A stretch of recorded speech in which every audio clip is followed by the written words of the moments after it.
all need to make smart decisions with our money. The Long-Term Investor Podcast shows you how by distilling complex financial matters into easily digestible lessons. And now, here's your host, Chief Investment Officer at PlanCorp and the author of Making Money Simple, Peter Lazaroff. You need money for everything, but money isn't everything. That's why I recently asked financial advisors on social media to share a reason someone should have a solid financial plan that has nothing to do with money. Of the 40 or so responses, I captured some general themes that I'd like to share with you on this episode. As always, you can find links, resources, and a place to sign up for my newsletter at thelongterminvestor.com. Now, this first one is actually my own and certainly something I've discussed here before, and it's the idea that blueprinting your life goes beyond the budget. You see, a financial plan isn't just about numbers. It's the narrative of your life's ambitions and achievements. And a good financial plan forces you to align your financial decisions with your deepest values, turning abstract dreams into actionable goals. So imagine for a moment your life as a grand, complex novel. A financial plan is the plot outline. And it's not just about the cash, it's about crafting the narrative arc of your existence, ensuring the story flows and setting the stage for the moments that define your life. As you're going through the financial planning process, you get to decide which experiences deserve a chapter in your story, and you also, in the process, are ensuring you have the means to bring them to life. So do you dream of sabbaticals filled with travel? Or maybe launching a venture that sparks change? Maybe perhaps crafting a legacy that outlives the confines of your narratives. In essence, crafting a financial plan is akin to plotting a novel where you're both the protagonist and the author. And a real financial advisor, they can act as your ghostwriter, making sure that your story is one of intention. And the word intention is very purposeful here, because this narrative of intention is rooted in the recognition that our financial decisions are among the most potent expressions of our priorities and principles. This next idea is something I kind of gleaned from a number of responses around control and empowerment, just navigating your life with confidence. Because life is unpredictable, and we have no control over markets and economic cycles. But a financial plan empowers you to make decisions that reflect your personal aspirations, not just your immediate needs. Think of a financial plan as the steering wheel of your life, giving you control to navigate through economic uncertainties with confidence. This idea, to me, it transforms your relationship with money from one of necessity and constraint to one of agency and opportunity. With the financial plan in hand, it doesn't matter what obstacles the road ahead may present because you have the ability to navigate through them. And then you can recalibrate your journey and pursue the horizons of your choosing. And to me, that makes this idea very closely related to the first one, because as you grip this steering wheel, you're not just directing your financial future, you're charting the course of your life's narrative. You're deciding what adventures to embark on, which dreams to chase, and what legacy you'll leave behind. It's a profound act of self-determination where your values, aspirations, and financial decisions converge to create life that's not just lived, but truly driven. Again, life is full of surprises. Not all of them are pleasant. A financial plan is your script for handling the unexpected with grace and resilience. By anticipating potential financial shocks and incorporating flexibility into your plan, you ensure that you're not just reacting to life's surprises, but actively managing them with foresight and flexibility. The next reason that you should have a financial plan that has nothing to do with money is the way in which it can enhance your mental well-being.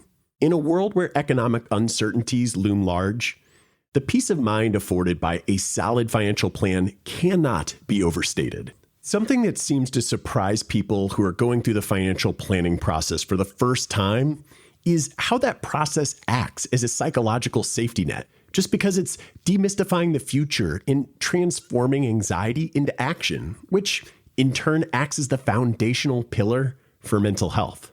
And the ripple effects are profound. They influence workplace productivity, family dynamics, and even physical health. It's just a testament to how intertwined our financial and emotional lives truly are, where clarity in one begets tranquility in the other. For so many people, financial insecurity is a significant source of stress and anxiety, which can take a real toll on your mental health. The peace of mind that comes from financial planning is invaluable because it allows you to focus on enjoying life and nurturing relationships, free from the burden of financial uncertainty.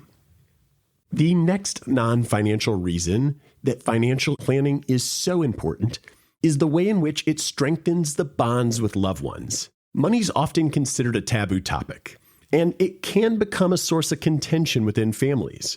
However, when approached collaboratively, financial planning becomes an act of unity. Consider the dynamics of a family or a partnership. Each member may have their unique aspirations, fears, and attitudes towards money. The process of creating a financial plan becomes a bridge across these differences, a forum for dialogue where each voice can be heard and valued. In these situations, it's about uncovering common ground, aligning on shared objectives, and collectively deciding on the best path forward. Financial planning is a shared journey that not only aligns monetary goals, but also opens up deeper dialogues about these values, these aspirations, these fears. And this process can transform financial planning from a solitary endeavor that's done in a spreadsheet into a collective enterprise, reinforcing relationships. It's really a powerful reminder that at the intersection of finance and family lies the opportunity for connection, understanding, and mutual growth. Now, another idea within this strengthening bonds with loved ones that I've heard people say is how they compare a thoughtful financial plan to a love letter to future generations. Now, in this instance, you can think of your financial plan as a love letter not written in ink, but in decisions, actions, and intentions, destined for the hands of future generations. Now, this isn't merely a set of instructions on how to distribute your assets. That's really what your estate plan is. But it's more so this reflection of your values, a blueprint of your legacy, and a testament to the care and thought you've invested in the well-being of those you love. I think this sort of letter speaks volumes. It transcends the mundane transactions of daily financial management. And it's, again, this narrative that tells your descendants not just where the treasure is buried, but also why you chose to bury it there.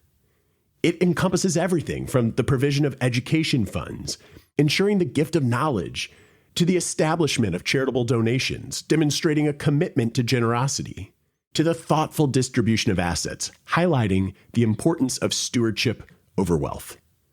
But beyond the tangible assets, this love letter, as we're going to call it, carries with it the wisdom of financial responsibility, the importance of living within one's means, and the value of investing not just in markets, but in people and in passions.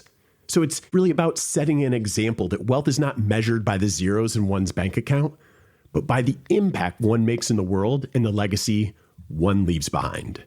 And I'll indulge just a little bit more here with my initial example, because this love letter is kind of like a conversation starter that bridges spanning generations and prompts discussions about what truly matters in life. I think it also encourages future generations to ponder their own values, to question what they want their legacy to be, and how they can continue the narrative you've begun.